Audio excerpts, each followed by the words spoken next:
Welcome everybody to Panfish Nation. Along with Mark, I'm Lyle. Mark, we got a great guest tonight. Kim Burnett's going to be in here. We're going to talk about catching bluegill and crappie and building jigs and all kinds of stuff.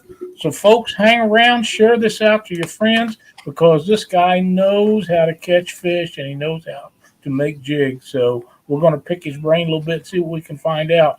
Mark, what do you say we introduce some of the people that's in chat tonight? We can do that, Lyle. I need to mention one thing first, though. Today on Kelly's live show, we beat your record on two fish. So we beat your 5 for 7 on the live stream. So I was glad to see you and Kelly doing that. It was a great show, and I think he just picked a better creek with you. It's the same creek you told me, buddy. All right, let's say hello to everybody in chat. I know Betty Jean is out there listening. What's up, Betty? How you doing? Avid Fisherman. Cindy Stokes. Hello, Cindy. There's Betty. She just popped in. Cunningham Outdoors. What's going on? Ernie Brown. How are you? Fishing with Chad. I wonder if Chad got a fish. We had to duck out a little early, but I guess he'll tell us in chat. Chad, did you catch a fish yet? Georgia Fisherman, what's up, Georgia? We have Ernie Brown, Eric Macy, Jig Company. What's going on, Eric? People are coming in right and left. D, what's going on, D? How you doing? Jason Lamb. J-Dog's gone fishing. What's up, J-Dog? Hopefully he let Chad catch one of them fish. I see Joe Buck 66. John Patrick Jr., Justin's Fishing Fetish, which I hopefully am going to get to meet not this weekend, but next weekend. Maurice Kaysen. Maurice is one of the best supporters of the live streams there is. I actually think I've seen him in SK's shows too. So that's cool to see him supporting everybody. Papa Ed. Patriot Catfishers of America. What's up, James? Philip Williams. Ryan King. What's up, buddy? Sean Abney. There he is. What's up, Kelly? The Bullock Experience. Tim Molina.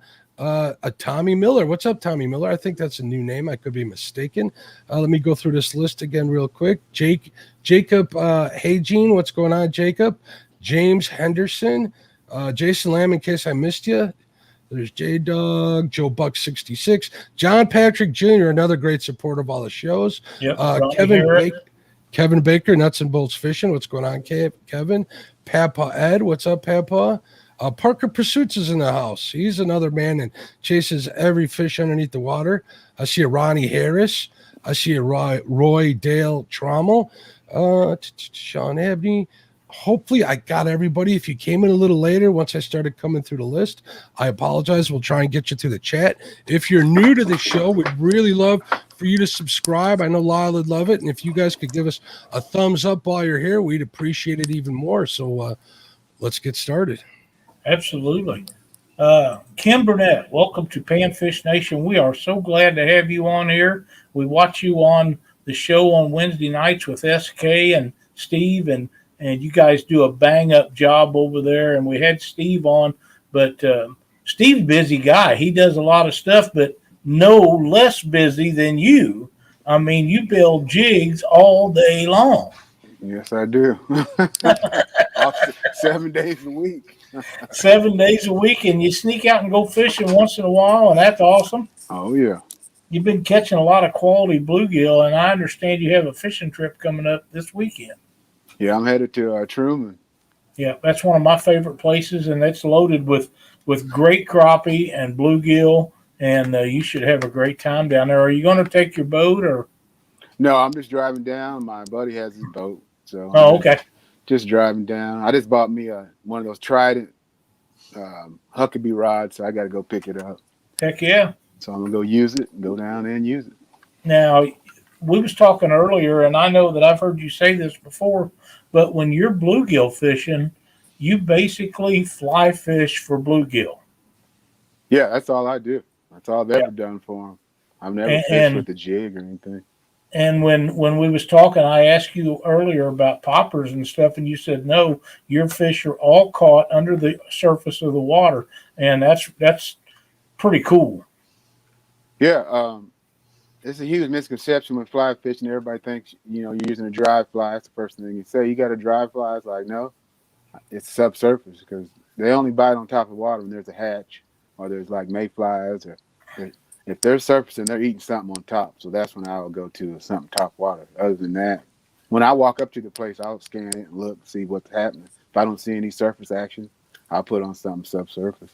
Yep. Can I ask a newbie question since we're on the topic of wedge flies and dry flies?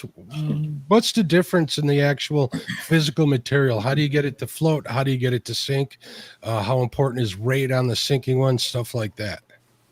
You have to use like dry fly hackle if that's what you want it to float with hackle. But I use a lot of foam flies, and that foam rides high and it doesn't sink, so you don't have to use the stuff they put on to make it float, the fly floating. So okay, and then the wet ones, you're not using like jig heads. You're just using plain hooks, right? And weighting them other ways. Okay. They're fly hooks, dry fly. I use a lot of scud hooks. I tie everything on a size 10. Then I weight it just right so it sinks at the right rate where they can get a good look at it and not sink too fast past them. And you just test that with experience, or do you test that out on the water, or do you have a tank at home where you try that stuff out? No, just over the years, I've just figured out, what they like and how slow they like it to go over the beds or whatever. Again, time on the water is your best friend, isn't it? Yeah, and you don't want it to sink too fast because then they won't see it. So you want it to look like it's like a dying bug. That's basically what you're trying to imitate, something that's dying off the surface and just slowly going by them. And that's when I didn't mean to interrupt, Lyle. You can keep going. No. That's great information. Now, Kim, do you use lead wire to weight your hooks on your subsurface stuff? Okay. I actually do. I use O2.0. So if you need to add weight to a fly, you just take this and do like 10, 11 wraps around the hook shank and position it where you want it, and you just wrap it. And then you put a dam behind it, and you just wrap through it and keep it so it don't move back and forth. Then you tie on after that. Okay, real cool. Yeah, I've seen a lot of videos and stuff on there like that. The only flies that I ever tied was years and years ago when I tied flies for trout fishing down at Burnett. And I used to like to do that, but it's just too congested for me these days. You know what I mean? Yeah. They're elbow to elbow, and that just doesn't work out for me real well sometimes. Broderick, addicted to the thump. Welcome. See, Larry King's in there as well. How you doing, Larry? And James Henderson. What's going on? Chrissy Brown. How many days a week are you tying live on Facebook, Kim? Oh, I've been on vacation, so I've been going live pretty much every other day because it helps me tie faster, talking to people and tying. People want to see. So I go live on Wednesday, every Wednesday at 7. Then we do SK show at 9. And I've been doing Instagram lately. I just figured out how to do Instagram about a month ago. So I've been dipping and dabbling with Instagram live. So I'm going to come up with a set day on that one too here pretty soon. So you're doing the Instagram lives? Is that what you're doing? Yeah, I do Instagram and Facebook. I've been doing Facebook for like 6 years, every Wednesday for like 6 years. So, and I've caught some of your lives on Facebook. They're really good. I just kind of started chatting in the last one, and we were talking everything about what you were doing to barbecue bologna, smoked bologna. Yeah, I like that. Oh yeah, I love smoking meat. You and me both. I just noticed that Zachary Massey is in chat. That is the man that does a lot of coloring of my jigs. It's Eric's son, I believe. I see Frank Twisted Fishing TV. Ryan King came back in. Royal Dale Trommel. What's going on? Seeing Setting Hooks came in. We're getting a lot of people coming in here. We're up to 45 people in chat. I did get a message from Kelly a minute ago. He caught 8 more fish after the live was done. Well, there you go. So he had a pretty good day. It's funny. He beat your record on your own on your own fly that you tied, Lyle, with your own jig. I'm just glad he had a good time. You guys had fun. He caught a bunch of fish. Had a lot of fun. And I got to tell you, any fish you catch when you're live is a great fish. It sure is. It's just how it works. So before we went live, you were talking a little bit about how you like to fish in the trees rather than on brush piles, correct? So what's the difference? Trees, they in the summer and the winter, but now it's summer, they just like to sit on the trees. They just like to nose up to the trees. And, we're fishing 15, 8 foot, and sometimes 5 foot in the summertime. And they'll just nose up to those trees. You know, they just want to hide right behind those trees, and we just go tree to tree, and we'll dip on the shady side first. My buddy, like, he's over here, and I'll dip on this side. He'll dip on this side, and we'll just go to each tree and get what's sitting there. There's not like 30, 40 on each tree, but there's 2 or 3 good ones on every tree. Sometimes there's a little more, but you got to do a lot of moving in the summer, but that's what I like. And what kind of are you long pulling them out the front? Yeah, we're using 10, 12, 13 footers. Okay. Just going tree to tree, dipping the trees. And that's what they like. You don't want to dip on the big base trees because they can't see around them. So a lot of people pass up the little small trees thinking, oh, there ain't no crappie on there. That's what they sit on because they can see around it and any bait that comes around. They don't sit on big base trees where they can't see around the tree. Oh, man, that's good to know. So I'll add that to my... Yeah, small base trees is where it's at. People fish these big base trees, and that's why they're not catching a lot in the summer. We have one lake here called Shabinall that's got a lot of standing timber in it. I'm going to have to try that. I haven't done that yet, so that's one of the things on my to-do list. So I appreciate any information you can give me. The more I know going into it, the happier I come out of it usually. Yeah, and it don't have to be a real, it could be a small tree. I mean, all they want to do is nose up to that tree and think they're hiding. That's all they want to do. They don't have to be any size tree except those big base ones. You don't want to fish those. They're not there. We got Donna Morgan in here from Pennsylvania tonight. Yep, Donna. Yep. The what about the bluegill, Kim? Do they do the same thing on the trees? No. You mean in the summertime? Yeah, they don't go up to the trees and nose up to them like crappie do.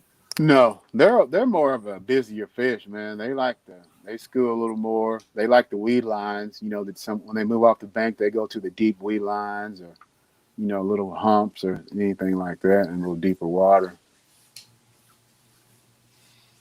James Henderson wants to know if you're doing all this from a boat. I'm doing the crappie fishing from the boat. Most of my bluegill fishing is from the bank.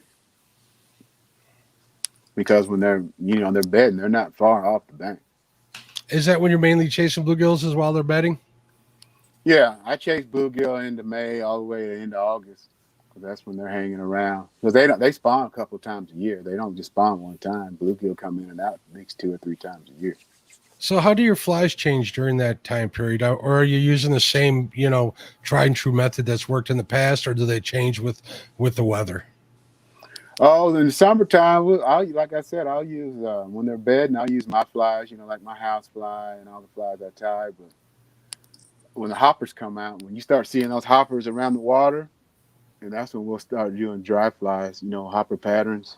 Mm-hmm. We'll throw these hopper patterns and, like this, but bigger, smaller than this. But they'll hit these. But you always look for the hopper. You just got to look for the signs, Bluegills like bugs. And when you say housefly, you're talking about like a common housefly, right? Yeah, that's a fly that I developed of my own. I call it the housefly. I just hit me one day and said, I'm going to tie something that looks like a housefly. In my mind, that's what it looked like. So that's what I know. If you're catching fish, the fish must like whatever it looks like, right? Yeah. That's all that matters. Frank, you're right. Gills like weed lines real well. Yeah. Then another thing, if they're out not on the bank, we got a sink tip that we put on the end of the fly line. It's a 9-foot leader that's weighted. So you put that on your fly line, then you add a tippet to that, and it takes it down deep. You can deep as 12 feet if that's what you want. Yeah, it's called. They're harder to cast, but so I was going to say, how hard is it to tell if you got a bite or not at 12 feet on a fly rod? Because it stays pretty tight, so you can feel that initial bump. You can feel the bump? Okay. Yeah, you can feel that bump. And you just set the hook, but they're hard to cast because you can't just pick it up like you do a fly line because it's weighted. So you got to do a big roll cast and whip it out there. It's not easy to cast. And how far can you get out there with that fly rod? Oh, my fly rod, I can cast 70 feet. Wow. You got to have a lot of room behind you when that's going on. If the room calls for it. But that's just for show. You'll never cast that far for any fish, fly fishing. Yeah, I've seen guys cast kind of that far at like the fishing expo shows and stuff, and all. I just look at him and all I can think of is that would be a big knot all the way around me, maybe 3 times if I tried that. So, and that's when I did it. I used to get in the aisle at the sports show. I used to do the Peak the Boat show, and I did get in the aisle, and I'll put 2 frisbees out there, and I'll cast 70 feet and hit it right in the center. And people are like, "Ooh," and ah, it's like, it's not that so hard. can you give anybody like some tips on how to get started fly fishing that way? Like the cast. Like, yeah, even the casting. Where would you start if you were a total newbie like me to the? I would start with the rod. I would start with a 5 weight because it's in the middle of the road. Because they go from 0 to 10, and 10 being the biggest. So I go with a 5 weight because it's in the middle of the road. So if you got something big, you have a better chance of getting it in because you run across bass and catfish all the time, fly fishing. Mm-hmm. But then if you got you're gonna have to take some lessons to get the mechanics. People want to cast it. Yeah, they want to cast it like it's a fishing rod, but it's not. So the line what delivers the fly. It's not you. So people they're just like casting. So when you do that, if you don't let it load all the way behind you, it's just gonna pile up in front of you. If you bring it back too soon, it's just gonna pile up in front of you. Okay. So it's lots of practice. It's a mechanics thing, and like I said, you have to let that line load, and you're not casting. It's the line. That's the weight. 5 weight is the line. Okay. The flies don't weigh anything, so that's what delivering it is, that line. So if you don't let it load behind you before you come back. So you're casting the whole line. Now I know that most people that are used to casting anything, whether it's a jig or baits or whatever, you're casting the actual bait, but you're not. You're casting the line when you're fly fishing, correct? Yeah, it's all in the wrist. All in the wrist. People are going like this, but you don't even do that. You just use that wrist like that. Yeah. Just let that line load behind you. If you don't let it go all the way back behind you before you come forward, it's not going to work. Would you consider it more like a bullwhip than anything, or no? Am I mistaken? Yeah, you can kind of see it like a whip, kind of the same concept. With a whip, you got to do the same thing. You got to let it load before you pop it. Mm-hmm. About the same thing. There you go. Just a longer line. I told you, Lyle, I'm asking all these questions because I got plans after the show, I think. Yeah, I'm going to finally have to pull the trigger on a fly rod and reel. Yep, no problem. James Henderson wants to know, he'll be driving through Kansas City area Sunday. Any chance of finding your jigs for sale anywhere? My website is crappiestopperjigs.com. Facebook is Kim Burnett. I got another one. It's Crappie Stopper Jigs. My Instagram is Crappie Stopper Jigs and Flies. You can reach me in any of those. I'm sharing the links out right now. That's really cool. See, SK's in here. Welcome, buddy. I sent you some messages. I don't guess you got them, so maybe you can get a hold of me. How that work? So what about going after panfish, not crappie, but going after like bluegill and shellcracker and stuff with something other than a fly? Can you recommend smaller jigs? What kind of patterns, stuff like that? Yeah, I do a 1/80th ounce jigs. I tie a lot of those. Did you wait? Did you say 1/80th? Yeah, I do a 1/80th ounce. I don't think I could see that, Kim. I got some of those. I tie a bunch of those. I send them out for people. That's one of them. Here, hang on just a second, Kim. Let me give you full screen. Full screen for that one. Yeah, that's a 1/80th ounce. And that's just some hackle on the back. It's kind of hard to see. It's a marabou. Marabou, okay. Yeah. Put your hand behind it, Kim. See if that helps. Oh, that back off a little bit. Or the jig actually, back it up. There. Yeah, that's way better. Perfect, right there. Yeah, that's a little. That's a little. It is. That's a beautiful jig too. Yeah, those are little, and that ain't the littlest one's 1/100th. Yeah, I ain't done any of them. Wow. Now, would you cast that underneath a cork or with a split shot, just separate? How would you fish something that small? Yeah, I would cast this under an indicator. You got to call it an indicator in the fly fishing world. That's right. You don't want to call it a bobber. It ain't nothing but a bobber, but you could use a quote unquote water float as well if you got a spinning rod with something like that. I use those all the time when I'm trout fishing. I might have to try that in the pan fishing world. I think it'll work just as good. Yeah, my suggestion is use an indicator because if you're not a good caster, you're going to hit yourself in the back of the head because it's heavy. And fly rods don't cast heavy flies very well. No. Okay. So you have to be pretty skilled. Not you can hook yourself and hit yourself somewhere in the head. Yeah, and you ain't gonna like that. No, and it does hurt. I don't care how Yes, it small does. it is. That's fact. I don't know. It I got does. hit in the head with like a half-ounce spoon before from a buddy of mine on the other side of a boat. That didn't feel too good either. So we'll see. Hopefully we won't do that. Jay, what was that? Justin says he spent how long did he say he spent trying to learn how to cast a fly Let me rod? see if I can find that again. A couple weeks or a month. I think you said a month or so. Yeah, probably so. And Alicia Burnett says 164 or 164th is the smallest she has thrown so far. I guess she's got 2 fly rods. She said that she still needs to use. Get out there and use them, Alicia. Yeah. A whole month trying to use one. It just takes practice and muscle memory and time, spending time to it. And you can do it. But if you know somebody that's really good at it, see if they'll give you some pointers. Yeah. Most of the time they will. Go to your local fly shop. Bass Pro does classes. Cabela's Yep. does classes. And I don't think they charge. I'm sure there's some out there on YouTube too you can get started with, right? Oh yeah, there's some good ones. Yeah, there's some good videos out there. Lefty Cray's got good videos. Joan Wolf. There's a lot of good. Orvis, they got a bunch of good videos. Oh yeah, Orvis got tons of them. Oh yeah. Lyle, you want to switch back to the shared view? Yeah. Okay. Justin says he can't tell how many times he bull whipped his ear trying to learn to use that fly rod. Yeah, you're generating a lot of speed with that line. So when Yes, it comes back forward, it's got a little speed behind it. Yeah, I imagine once you get over 20 feet, it gets pretty fast. And you're talking 70 feet. The end of that line's got to be smoking fast. It is. Oh yeah, it's coming through there. And you're gonna have to. You can tell them they're gonna have to road cast too. To learn to road cast because you're not always gonna have a lot of space behind you. That's right. Because sometimes there's trees behind you, high weeds if you're fishing down the bank. So you're gonna have to learn the road cast, or you have to learn a short cast and let it still be able to shoot it out there. You're gonna be losing a lot of flies. Slick says, "What's going on, Kim?" Hey, Slick. I imagine there are a bunch of people coming over from SK's live show on your Facebook page. We appreciate you guys coming over.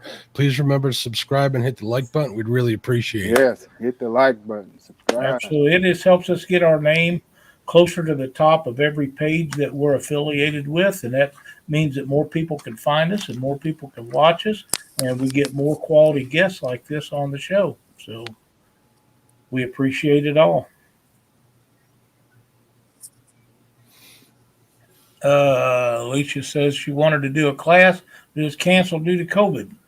That there was a lot of that went on last year, but that's kind of going by the wayside right now. So hopefully we're past the majority of that, where we can get things back online, get kids back in school, people back to work, people back out on the water fishing and helping other people learn how to catch more fish and back to what lifestyle we was adjusted to before all this hit. That's what we're hoping for.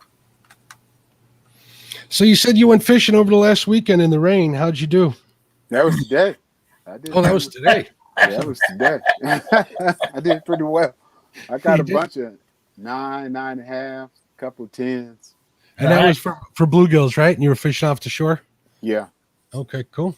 How many of them did you bring home, or did you let them all go? I just let them go. I do more catch and release than anything. I bring some home sometimes because my granddaughter fell in love with eating bluegill, so I got to keep her stocked up. So I can understand that. I like them myself. So Lyle's a big fan, and you were saying that Andy's Red is your way to go, huh? Oh yeah, I like Andy. Now you cook them whole, or do you fillet them out? I cook them whole. I like them whole. That's where I was raised eating them. That's the only one I eat whole, but I score them through the middle on both sides, and I bread down into the scores. Yep. Then it just peels right off once you cook. I think I've seen a video on SK's channel like that. I think he was showing how to cook them whole. Man, Kim, you're making me hungry. They don't trust the skinny cook, does they? So how do you recommend people go after crappie this time of year? You say you chase after them just at the wood on the timber?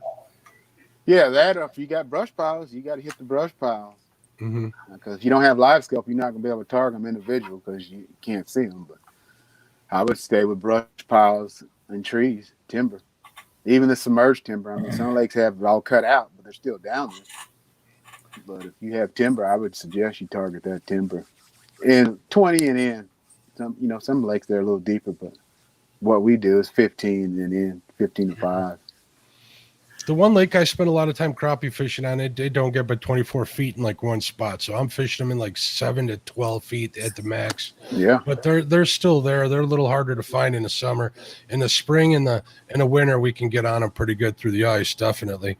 Electronics do help. So how are you liking LiveScope? No, it's great, man. It's it's amazing. That's all I can say. Took fishing to another level. It does. And what have you learned using LiveScope that you didn't think was happening before? They react to noise and sound. Like when our parents used to tell us to be quiet, while we're on the bank, quit making all that noise. Don't throw nothing in the water, and they do. If you slam that live well lid, sometimes they'll scatter. There you go. You step down off that deck a little too hard off the boat, put a fish in the live well, they scatter. If you throw one in the live well and miss, they hear that noise. I've seen them scatter. Really? I've seen Steve Comlander bang on the bottom of his boat, the old fishing guy. I don't know if you've ever watched his channel. When he's fishing for white bass to get them to stir up. So I guess that doesn't work for crappie, so I won't try that. No, it works for white bass and bluegill, because bluegill don't even create a sound either. Yeah. No.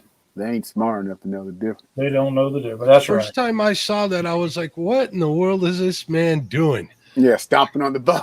Stomping on the boat like a madman. Oh, he's funny. I love that guy. He actually had a stick made up with like some padding on the bottom just to get the right thump, he was saying. Right. He catches a lot of fish, man. He sure does. That guy does. Fish. Zachary wants to know, can you explain how to tie that jig? The best way to do that is to watch one of your lives, isn't it, Kim? Yeah. Yeah, that'd be the best way to see that, Zach. Oh, the flies? Yeah, you'd have to watch my live. Yep. And they can buy them from you, too. They're for sale, aren't they? Yeah. Have them buy a dozen or so, and then they can learn from looking at them. There's one way of going about it. Yeah, they're all on my webpage. Yeah, I'm pretty sure that you use conventional fly reels. You don't use an automatic, do you? No, but I got an automatic. I do, too. Ernie Brown gave me one. I haven't seen one in years, and he gave me one up in Mendota. That's the first one I started on right there, Pimco. Yep. I have never even seen one of those. Yep, you just turn it and it winds it in. Yep. I got a Martin. And that's just to take up the slack once you hook into a fish, right? Yep, that's to take up the slack. It just winds the line for you. It winds it in. Sometimes you hit it on accident, winding all your stuff. My wife's gonna hate you two guys by the end of the show. I'm telling you.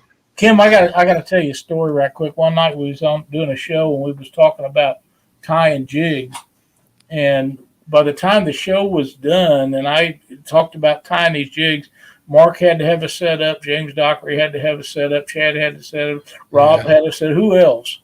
I mean, Rob, Small Creek Fishing. Yeah, they just all ordered prices and all the stuff. Justin pulled all his stuff back out once we started doing it. It's addicting as it gets. And, I never in my life thought I'd be saying words like Chanel and stuff. I just don't seem like the kind of guy that's going to use words like Chanel and that. But here I am, and I'm enjoying every minute of it, to be honest with you, Kim. It's a lot of fun.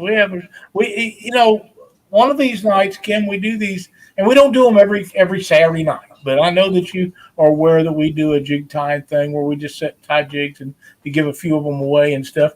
One of these Saturday nights we're doing one of them. If you're not busy, maybe we get you to sit in with us and tie up some of the stuff that you tie. Yeah, I'm in. Let me know.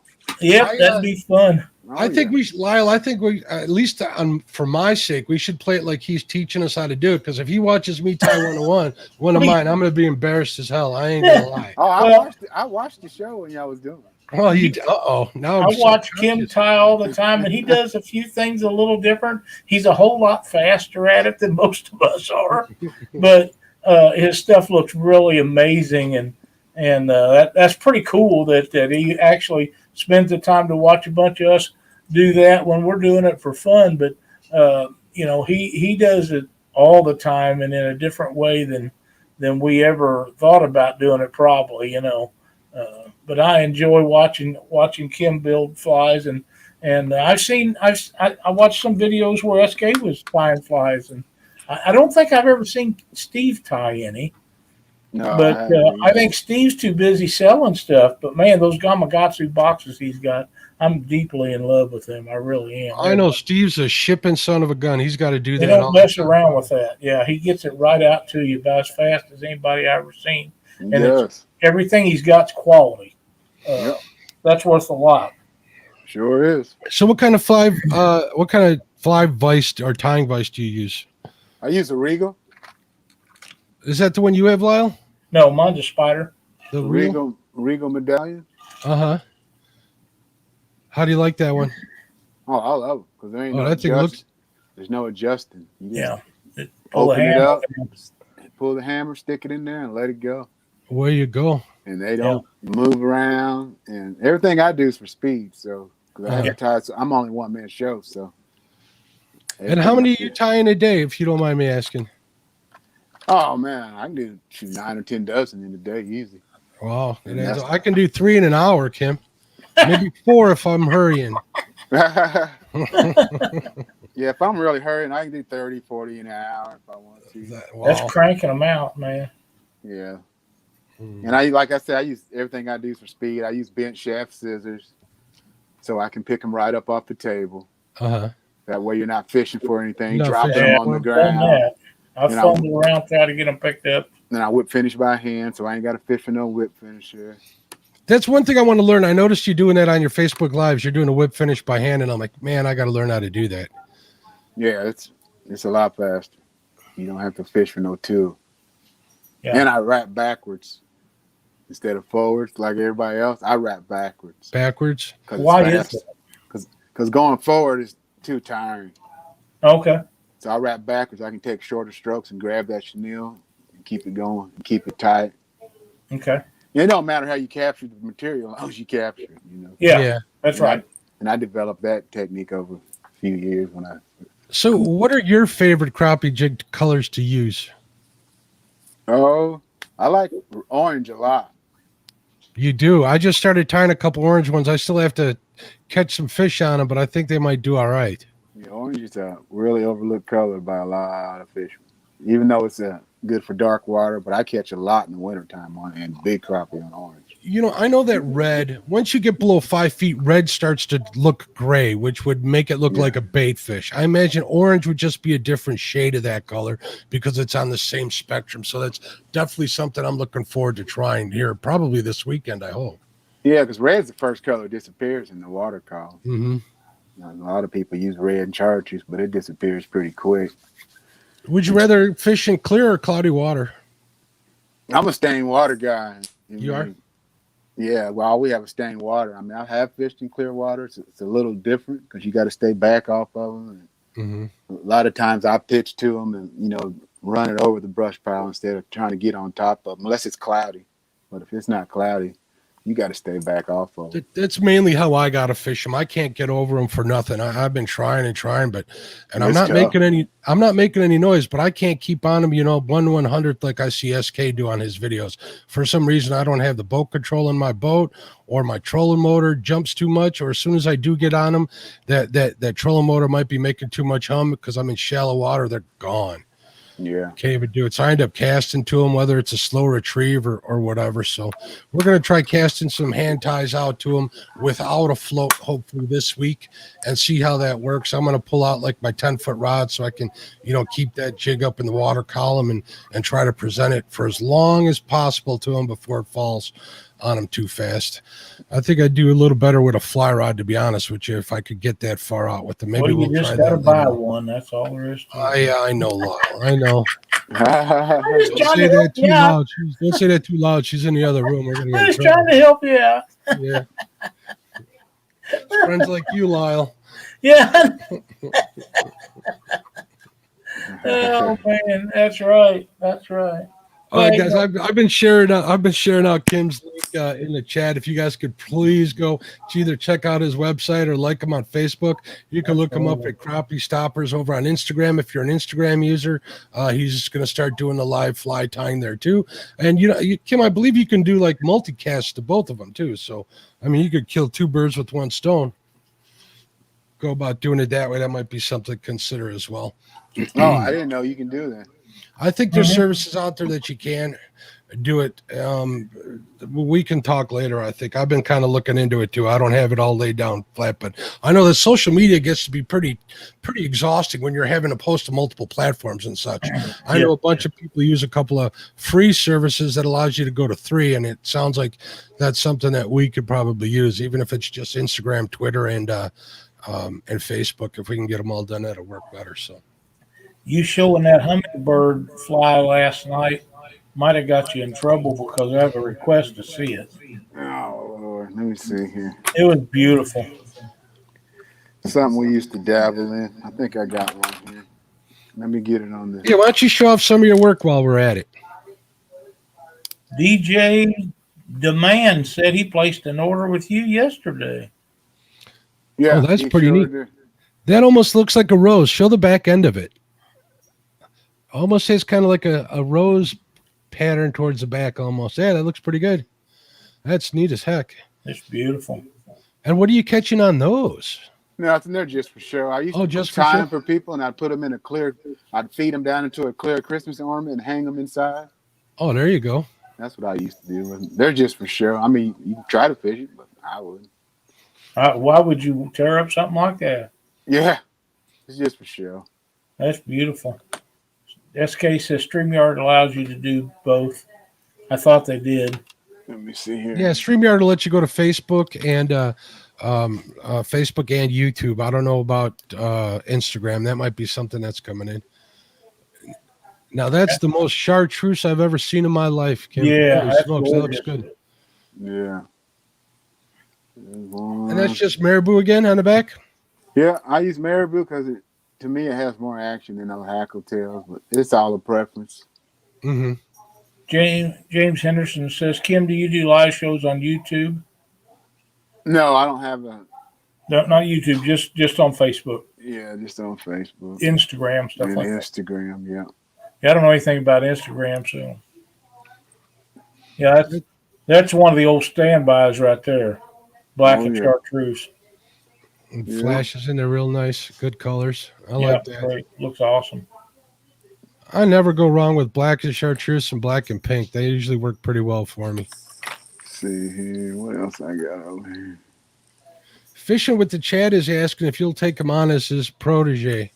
That's his protege. He's another one. He's kind of hooked. I think he spends his lunch money on jig tying supplies. And I'll show you one of my woven jigs I got sitting here. Yeah, you're one of the few people I know of that actually do woven stuff. Oh, look at that. Yeah, that's cool. That's way cool. Yeah. Now, I've heard this topic come up since you're showing off your work with, and I noticed there are a lot of standard hooks come up on SK's show. What do you like better? You like the sickle hooks or your standard type hooks? I use sickle hooks. You do? Okay. Because it hooks them in the roof of the mouth 90% of the time. I find the same thing too. I think when I get them not in the top of the mouth, sometimes I'm finding it rip them a little easier. I couldn't tell you why either. Maybe it's that focal point, that bend in the hook kind of forces all that pressure in the one spot. Maybe that's why. But if you get them in the nose, they're hard to get out. So that you got them good. And you brain hook them. And sometimes you got to take pliers to get them out. That's stuff. Did you say brain hook them? I'm going to steal that from you. I'm going to start using that. You brain hook them, they in trouble. That's a fact. And that's why I don't have a problem boat flipping them, because I know if I see it and I can tell it's in the roof of the mouth, I just boat flip. Oh, I could tell you a sad story about a couple I tried to boat flip, but they happen to be bigger than I'm used to catching, man. I lose them every time. I got to get that. I even had somebody send me a free net. I got to learn to use that darn thing. Yeah, I do too sometimes. I've lost several. I lost several last time in Truman doing that. Big ones. But sometimes fish wins, you know. They got to win sometimes or we wouldn't have any. Right. You know, It don't hurt my just the way it feelings. is. No, Yeah. I don't mind it when they do. Now, Yeah, the man upstairs will make more, right? That's the way I Right. look. There's more That's down exactly there. Sunfish Assassin says Catawba worms, the original black and chartreuse. That could be where that color comes from, huh? I tied some Catawba worms, but my bag's in my car. Oh, that's quite all right. Show us that rack of jigs that you had just showed us before the show. that's pretty way cool. Oh. Look at that, all lined up, ready to go. Chad, do you see that? You should get yourself a setup like that. If you ever find out what that is he's holding them on, I'll take two. It's a one of a kind. That's awesome, man. That is awesome. That is way, you know, and I do struggle because I'll sit down here at night after a long day of whatever is going on, and I'll tie jigs for several hours, and I've got them hanging off of everything in here. Yeah. Because I don't have a certain thing to do it, and I've thought about things to build to put them on, and circular deal seems to be the best. And I was thinking like the old lamp shades to take the shade off of it, where you just had the top and the bottom metal pieces. Seems to me you get a lot of those on there. Yep. But whatever it is, it works. Anybody that comes up with any ideas for that, please post it on the Panfish Nation YouTube page or our Facebook page so that I can get some ideas, because I'm always looking for ideas like that. And I'm sure Kim and a lot of the other people would like to know too. Look at that. That's a crawfish imitation right there. Oh, that'll do good on a smallmouth over here on the Fox River. Oh yeah. You put that on the sink tip, whatever deep they are, and drag that along the bottom. That is awesome. Yeah, I got to buy a fly rod. All right, I just shared your Instagram link out. I know I keep saying that, but I've been putting it off for a long time. You guys just seal the deal. If you guys use Instagram, you want to see Kim's Instagram stuff, I just shared the link out. Go ahead, click on it. Make sure you give him a follow. Definitely you'll like what you see. The man ties really good stuff, and I think he has a passion for the sport and the art form of tying jigs that we can all appreciate. So absolutely. Now, Kim, show him some love by giving him a follow, a like, subscribe, all that good stuff. You betcha. Now, Kim, on your stuff that when Mark gets his fly rod, that's just the beginning. Oh, I know. He's in trouble. Yeah, because once he goes to that place to buy that reel, that rod's cheap. And then reel's $500-$600 anymore. No. We're gonna Lyle, I think you got a surplus. You might be able to borrow me one permanently. I was at Plateau Fly Shop in Springfield the other day, and I asked him, I said, I've got a brand new Martin that I've had for probably 20 years or longer, and it's never had a line put on it. Can I bring it down here and have you guys spool it up for me? He said, sure. I said, are they even in business anymore? I don't know. I haven't heard for a long time. And I got to looking down, and I looked down there, and I don't remember what I give for that when I bought it. It was a long time ago. And I looked down, and there's one for $475 and $389 and $5 something. And I thought, oh my God, yeah, we're going to use the one I got. Yeah, sounds real good. Yeah, I don't know how it happened, but I got an Orvis catalog in the mail a couple years ago, and I was just looking at the prices of them. That's when I kind of realized I was going to put it off until it was time to do so.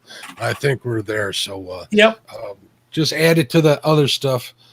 Man, I wanted to get LiveScope before I got into anything else. We're gonna have to think about it. So. You can get into a good Orvis Clearwater for $229. That's not too bad. I'll take a look at that. Like Clearwater, you said? $229. You can get them cheaper than that. I was just riding you a little bit. I know. Lyle does that to me. Would you do that to me, Lyle? Yes, you would. Absolutely. Yeah, in a heartbeat. I'll do it next week and the week after. So what kind of boat are you running, and what kind of electronics you got on there? I know we'd mentioned LiveScope more than once. So I don't have LiveScope myself, but all my friends do. I run a Striker. Okay. It's a Cajun. It's an 18-foot bass boat. It has a 150 horse out of Emerald. That'll get up and move 150 on an 18-footer. That'll get up and go. Yeah, she'll go. And I got Humminbird 859 on the front, on the dash, and I got a Lowrance 7 Elite on the front. And they don't interfere with one another, or did you have to do anything to rectify that? No, they're far enough apart. It's just on the trolling motor. They're far enough apart. Don't they use a different frequency too? Yeah, and then if I do, I'll just turn it off. Just turn the other one off. I'll turn the dash off when I'm on front if I have to. And as far as your friends having Livescope, it's good to have friends, ain't it? Oh yeah. Yeah. Oh yeah. I got a bunch of friends with Livescope. They got more money than I got. I'm a custodian. I don't have no money. I just got good benefits. Hey, that's worth a lot, right Yeah, there. it sure is. There's one thing I've learned is there's a lot more to life than what people think there is, and fishing happens to be one of my passions. So Yeah. absolutely makes me happy. I know it makes a lot of other people happy. Yeah, it does, and that's why we do the things that we do. And a lot of it's experience from years past, but we try to help people catch more fish, and that's why we wanted you on here tonight, Kim, so you could tell people the experiences that you've had, and maybe somebody can pick up something that they can put in the back of their mind and use that to catch fish at another time. Yeah. I can only tell them what I know myself. Frank had mentioned even check out the Pissy Fun fly reels. Well, I'll check them out. PC Fun. They Uh-huh. make good stuff too. They make it. Check them out. It doesn't have to be expensive. For what I do, bluegill fishing and bass with it and whatever. You don't need all that high dollar stuff. Yeah, Frank No. says fishing is a way of life, and you got to find a way to make fishing. Find a way fishing is what I call it. It's usually how I play it. Find a way to make it happen. Chrissy says it's her physical therapy. I Yeah. thought her physical therapy was Ernie, but I guess that's not it. That's to recover from Ernie. Oh, maybe that's what it was. Maybe that's Psychiatric. Psychiatric therapy too. We have a bunch of regulars that are in here about every week on all of our shows, and we're so glad to have them, Kim. And I hope that some of them will migrate over and watch you do your jig and fly tie and stuff on Facebook and stuff, because I know that they'll enjoy it. And if they do, I hope that they say, hey, we seen you on Panfish Nation the other day, and that way you'll know where they come from to make it worth spending your time with us. But man, we're so happy to have you on here. So where is it? You live just outside of Kansas City in Olathe. Where is it up there that you fish? What lake or water body of water do you fish in your area? No, I fish Hillsdale's my home lake, and I fish a lot of community lakes and county lakes and stuff like that for the bluegill. And a bunch of ponds of my friends. My friends have a bunch of acres in the country, and we go out there and fish. I got tons of places I can go. Okay, I didn't know if you had one specific place. We're actually Pomme de Terre is the closest place for me. We like fishing the small end of Lake Ozark and of course Truman, but Pomme de Terre is a little closer, so sometimes we just go over there. But Truman is one of my favorite all-time lakes across the United States to fish, and it's a big place. You can get away from people and run up the Osage or the Sauk River, and you can be the only person in your area for a long way, and that makes it worth going, as far as I'm concerned. Yeah, it started to be my favorite. I'm, like I said, I'm from Kansas, but I get down there every now and then and fish with my buddy, and he knows the lake really well. So, Well, one of these days when you're coming down, what do you say we get together and go catch a few? Oh yeah, let me know. I'm there. We'll make that happen. Maybe this fall when it cools down a little bit. Yeah, let's do that. Just bring yourself a big old tall iced tea or some other sort of beverage of your choice. We know how Lyle rolls. Yes, you do. Keep cool that way. You'll be all right. You get out and fish, my friend.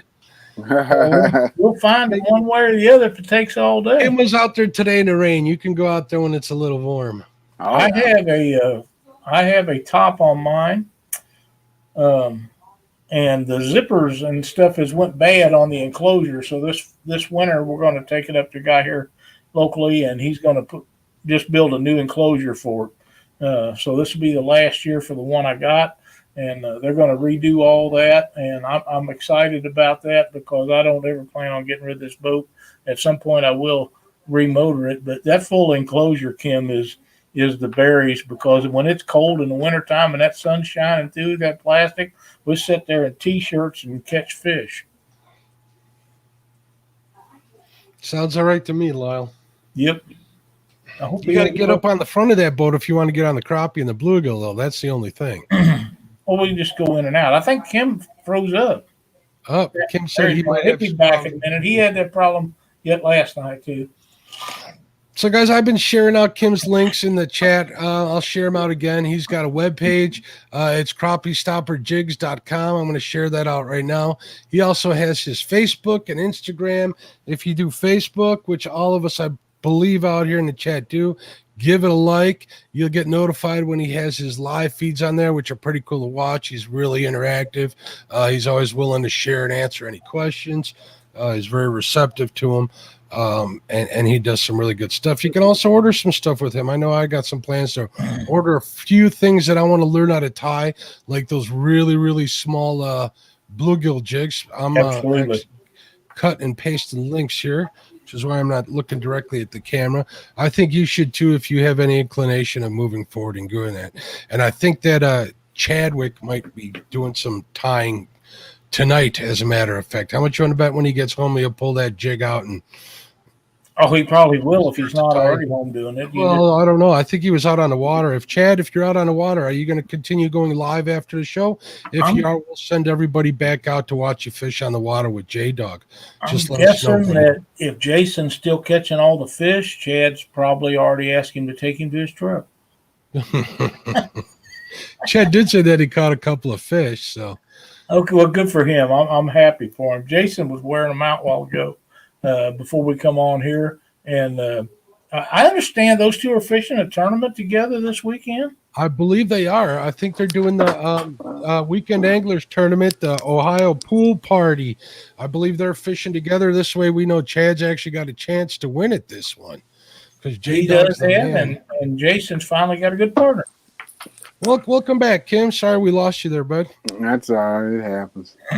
Yeah, connections or something. You figured 2021 that we would have a flying cars, and now we don't even have a reliable internet connection, right? Right. I have to say, a guy told me a couple of years ago that when 5G hit and it become everywhere, that internet like we now know it will be obsolete and 5G will take over. But I'm not so sure. This fiber optic stuff that I got is so good that if you live in an area that has that, I think it's worth getting that over anything I've ever dealt with. That's just my opinion.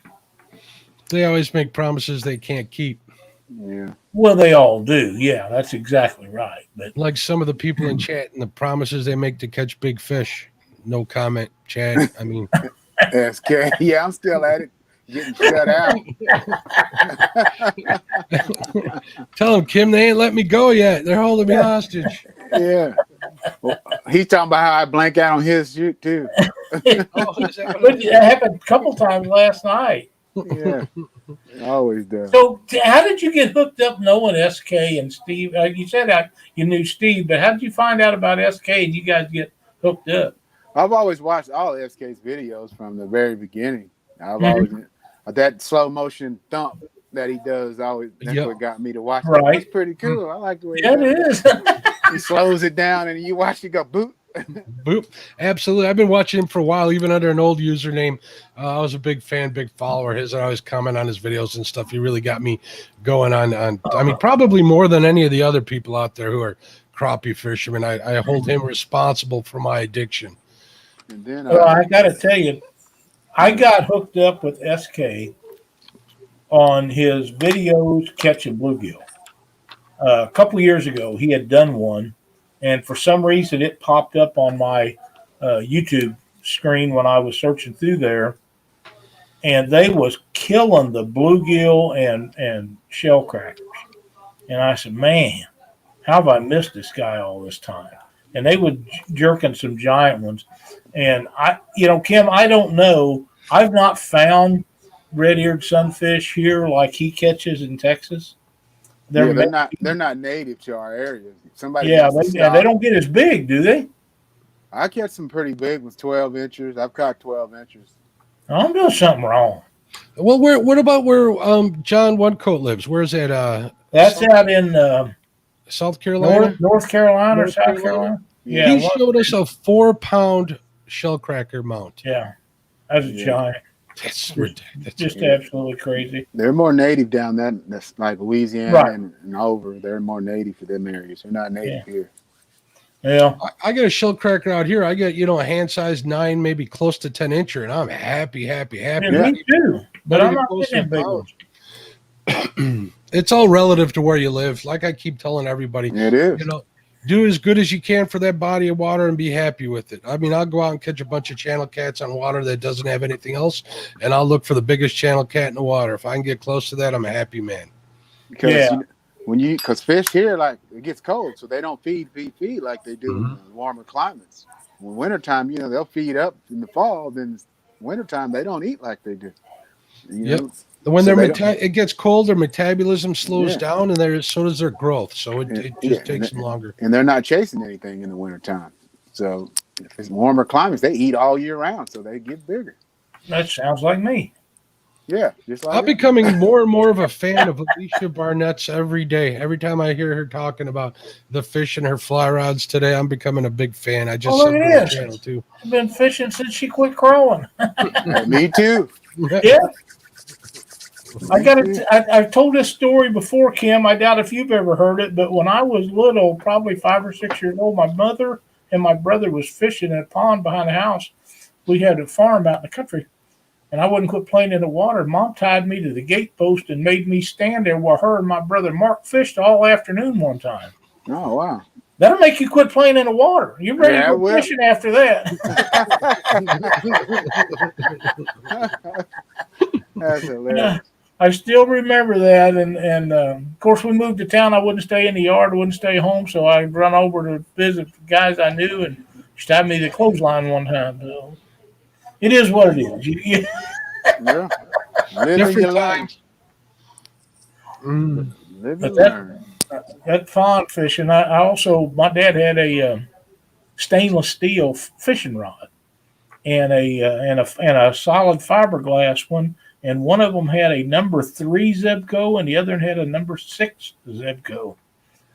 And I've had that across the back of my legs a time or two for not doing what I was told. Ouch. So don't take very long. You figure that stuff right out. Oh, yeah. Right out. But times have changed.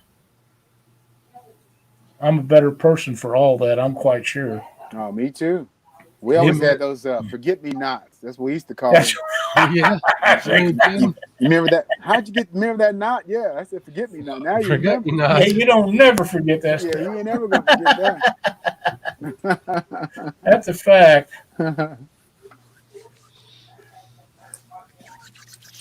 Well, Lyle, we've made it to 9 o'clock.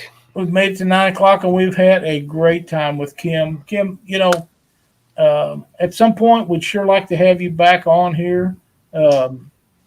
I would love to get you on a Saturday night when we're going to be doing it. But the problem with that is we never know when we're going to do it. We can schedule it, Lyle. You let me. Yeah, we can pick out a night that you're not going to be terribly busy, get you on there, and the rest of us might sit back and watch you tie for a while. But we would love to do that with you because you're so talented and the stuff you do is so nice. And if that would help you sell a couple of jigs, it'd be worth it to me. That's cool. Whatever's let me know. Okay. I've got plenty of work, so Yeah, Don't knock out some orders. You can knock out some orders live. There you go. I like the way you think. That's what I do when I go live. I knock them out. You start knocking out some of your stuff. Well, yes, we'll I get do. one set up and we'll plan it and get you on there. Like I say, we can't thank you enough for coming in here and spending your Thursday evening with us. I know it's late, and of course, I don't know. You're probably off from your job now, but the way you tie jigs, that's just like having a second job anyhow. It is. I'm a late night. It was a hobby, but it turned into a job. Well, and sometimes that takes the fun out of it. Other times it don't. That's the way I got with rod building. It got to be to where I was so far behind all the time that it took the fun out of it. But I still do a little of it, not nearly like I did because it just got to be too much of a hassle. But we sure appreciate you coming on here tonight. hang in there, and we're going to close out, and we'll be right back with you. Mark, you got any closing statements? Nope. I just want to say thank you, Kim, for being on the show. It was a pleasure talking to you. I look forward to seeing you in your streams. And if we get a chance to tie jigs with you, I look forward to that even more. I've been sharing out the links for his stuff. Please go on there, check his stuff out, give him likes, subscribes, follows, all that good stuff, because everything's different. Thank you for watching. My show's on Monday nights after Catfish Weekly. I'd appreciate it if you stop by and check me out. If you don't already, it's at Catfish and Crappie on YouTube. I appreciate every one of you guys. Did you read that? I can't wait to fish with Lyle again. That's a gig at you, Mark. I'm going to jinx you on that one. I'm going to send him some of Chad's jigs to ruin it. I mean, we've had a blast. Thanks, everybody, for watching. We'll see you next Thursday night right here on Panfish Nation. Good night, everybody.